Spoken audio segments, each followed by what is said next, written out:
تیسرے انہوں نے کہا کہ حالت سجدہ میں دعا کا طریقہ کیا ہے، کیسے مانگی جائے۔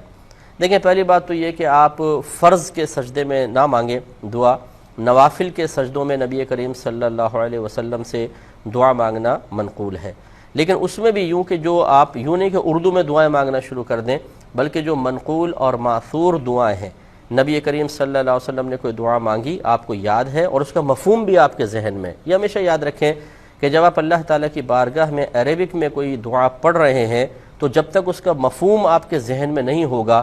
اس دعا کا آپ کو فائدہ حاصل نہیں ہو سکتا ہے۔ یہ بالکل ایسا ہے جیسے کسی بادشاہ کے دربار میں، یعنی بلا تمثیل عرض کر رہا ہوں، کسی بادشاہ کے دربار میں آپ پہنچے